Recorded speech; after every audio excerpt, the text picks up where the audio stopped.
What's up, everybody? Welcome back to the Montana State Dynasty on NCAA Football 06. Today we're going to be taking a recap of the season as well as looking at some other things, including this free safety Trey Noble, who, even though we were on top of his list, decided to commit to Stanford. I guess that loss to the Grizzlies definitely did not help us. Looking at some of the other games after ours, the Idaho State Bengals they played their game, and then Idaho lost to Troy in theirs. And then the week after that, Montana gets the 3-point win over Arkansas, 31-28, to finish at 6-6. Looking at the top 25, you got Michigan, Iowa, Purdue, Nebraska, Miami, South Carolina, Florida, Oklahoma, Tennessee, Virginia, Auburn. You got Cal, Florida State, Maryland, Texas Tech, USC, Houston, Virginia Tech, Georgia, UCLA, Louisville, Mississippi State, Texas, NC State, and then finally MSU, the other one. Looking at the Big Sky Conference, you got Idaho on top, then Northern Arizona, Eastern Washington, Sacramento State, Montana, Idaho State, Montana State, Portland State, and then Weber State at just 1-10. Looking at our stats at the end of the season, Matt Ransom, very disappointing. 7 touchdowns, 18 interceptions. Chris Harris was not much better. 2 touchdowns and 5 picks for him. Both quarterbacks under 40% completion percentage. That is bad. That is really bad. Ransom was sacked 16 times. Harris was sacked half that. Deshaun Ralph actually had a pretty good season, though. 5.8 yards per carry, over 1,000 yards and 8 touchdowns. Ransom was 5 yards shy of 300. He also had 3 rushing touchdowns. Chris Harris had $115 and 2 touchdowns, 77 yards for Greco and a touchdown, but only 2.6 yards per carry. 1 touchdown and 30 yards there for Brian Brown. Pierre, he had a touchdown and 5 yards, but he's just the fullback. Deshaun Ralph had the most catches for us with 20, but Munoz had the most yards, 401 and 3 touchdowns. Kevin Jones, over 100 yards there and 3 touchdowns. Doolin had over 200 yards. Michael Ryan over 100 and a touchdown. Eric Dotson had 100 yards, no touchdowns for him. Just 7 catches on the season, though. When you got poor quarterback play, you get poor wide receiver play too. Our wide receivers not playing as good this season as they did last. Our offensive line played pretty good. 48 pancakes there for Connor Wood. He did give up 6 sacks as well, but for the most part, this offensive line played pretty solid, at least when it comes to pass protecting. They weren't always the best run blockers, though. 18 TFLs there for Corey Rivara to lead the defense. John O'Brien had 8 tackles for loss, and then when it comes to sacks, 15 for Corey Rivara. My goodness, he had quite the season. 7 for O'Brien, 2 for O'Connor, and then 3 guys there with 1. Jed Torrey and Gerard Anderson each had 3 picks, and then Russell and then the wide receiver Kevin Jones, they each had 1 interception as well, and then Jed Torrey got himself a pick 6. The best kicking season for us, at least Harry Williams, 8 for 9, 88% completion percentage, and he hit every extra point. Punting, that's just punting. Greco had 900 yards on kick returns and a touchdown. Gerard Anderson, 700 and a touchdown, and then Greco also had a punt return touchdown. Looking at some of the stats around the country now, Mike Hicks had the most passing yards and touchdowns. Holy cow, he threw 60 touchdowns to just 6 interceptions, having a Joe Burrow-esque season. And then there's the top running back there, 1,600 yards for him, but then Michigan's running back has the most touchdowns. Derek Burton had the most catches, but this guy from South Carolina had the most yards and receiving touchdowns. South Carolina really knew what they were doing this season. Bray had the most tackles with 110. Corey Peoples, 30 TFLs for him. Corey Rivara, our boy, he led the nation in sacks with 15. And then Isaiah Bowman from NAU had the most picks.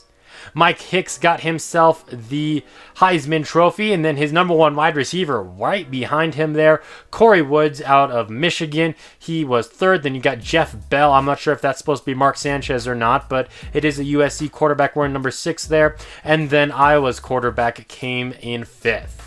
Just going to take a quick look through the awards. Mike Hicks obviously is going to win the best quarterback. Corey Woods, he's going to be the best running back. And then Stevenson, the best wide receivers. And then South Carolina, heck, they also had the best tight end in the nation. They have a heck of a season. They're looking like LSU did this past year. The Lombardi goes to that guy there from Texas Tech. McNeil wins the best linebacker. The Thorpe goes to Alex Harris out of the U. Looking at the best punter there, you got Eric Brown.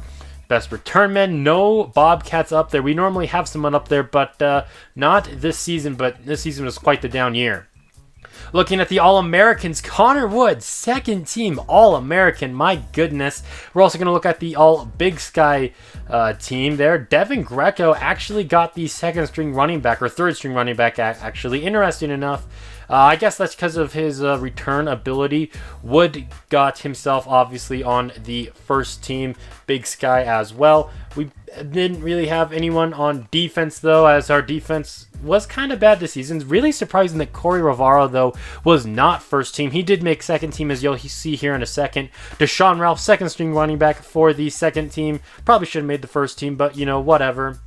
And then looking at more of them here. There we go. I got Corey Rivara, the starting defensive end for the second team. Probably should have made first team with the 15 sacks, which led the country. But either way, I guess I'll take an award there for him, or a title, whatever you want to call it. I'll take it there. The Grizzlies were able to sneak into a bowl game. They played UNLV and lost by 2 points, 28-26. NAU also got a bowl spot there. They beat Marshall 30-24. A nice win there for them.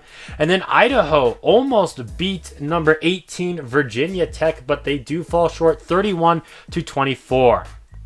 So now we're going to jump right into the championship game between Purdue and Michigan. Very surprising that South Carolina isn't here. I mean, I think they were ranked like number 7, somewhere around there. They did have one loss on the year, but so does Purdue. I would honestly say South Carolina should probably be here, but you know what? I'm not the one who gets to choose that kind of stuff. The Wolverines get the football to start off today's game. He's going to take this one upfield there. The wide receiver working down the sideline and gets them out to midfield.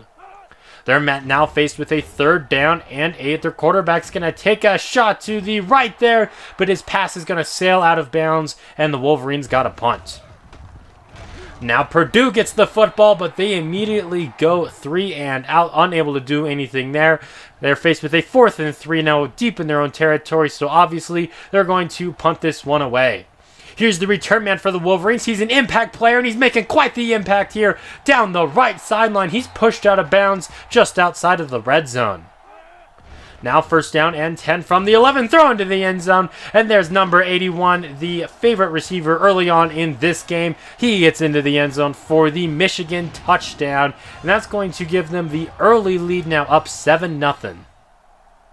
Here are the Boilermakers as they hand off. No play fake, actually. And it's going to be picked off. Trying to connect with number 86, his receiver. But Smith was there for the interception. His 3rd pick on the year. And that's going to give Michigan great field position. Here he is looking to throw, but he's going to be sacked. And that's going to put them on the wrong side of the 50. 2nd and 15. Their quarterback's going down yet again. Purdue, back-to-back sacks there for them. And that's going to make this a long 3rd down for Michigan. Looking to throw, firing to the right there. And the pass is going to be broken up. And the Wolverines go 3 and out. Here's Purdue. Their quarterback was looking to run, but the Wolverines were all over that. And that's going to bring us to the end of the first quarter. Michigan's going to get the football back. Here's their running back, one of the best in the nation. He makes a defender miss there and picks up a quick 1st down. Out to midfield, looking to throw, going right side. The pass is going to be tipped twice, and it's going to be picked off. Here's number 2, the cornerback, down the right sideline. Nobody's going to get him. Touchdown, Purdue. And that's going to put them up there, or actually tie this game, I believe, at 7. Unlucky bounces there. And off of 2 tips, the defender's able to take it to the crib for the pick 6.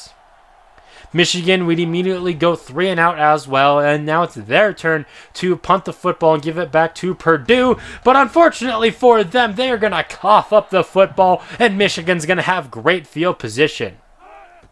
2nd down and 10, their quarterback firing to the side there, and it's going to be caught for the Wolverines. Touchdown from 36 yards out. That's going to give them the 7-point lead now over the Boilermakers. Great job there. Great throw. Great catch. And that's going to give them the lead. This run is going to go right up the middle for Perdue. A nice run. Gets them out to, I'd say, about the 45-yard line. Indeed it is. Looking to throw, going right side there. It's going to be caught. Another quick 10 yards for Perdue.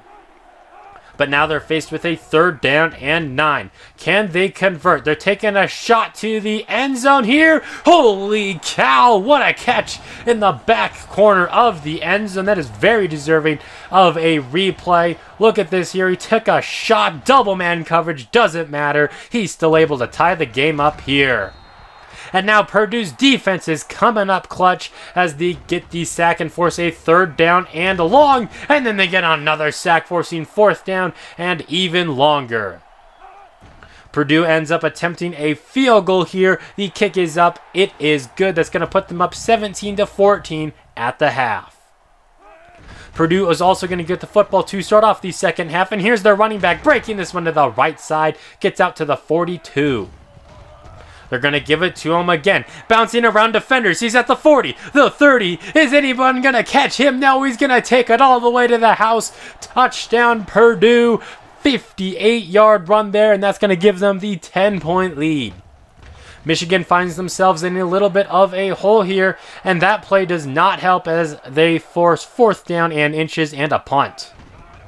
A high snap here, looking to pass. Purdue's quarterback steps up into the pocket, and he throws it right to the defender. And Michigan's got this thing going back their way now. They've already turned it over twice, so it's about time they got a turnover for themselves.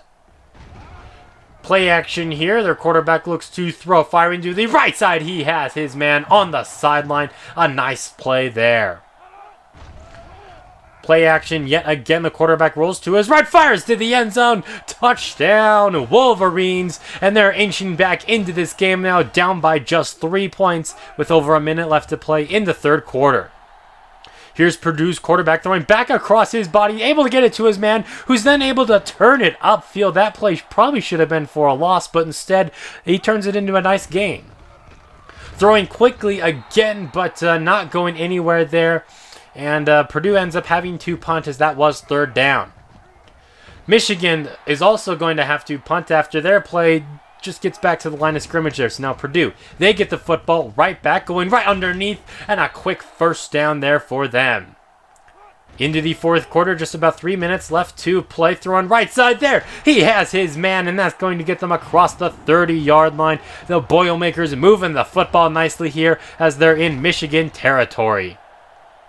They're faced with a 3rd down and inches here. They're going to give it to the running back, but the Wolverines defense all over that, forcing a loss and 4th down and 4. And that's going to force them to attempt another field goal from 39 yards out. The kick is up, and it is good. That's going to give the Boilermakers the 6-point lead now. Michigan's got to put together a nice drive. They give it to their running back. Maybe not the best time to be doing it, but he did break off a nice run there, and that's going to get them across midfield.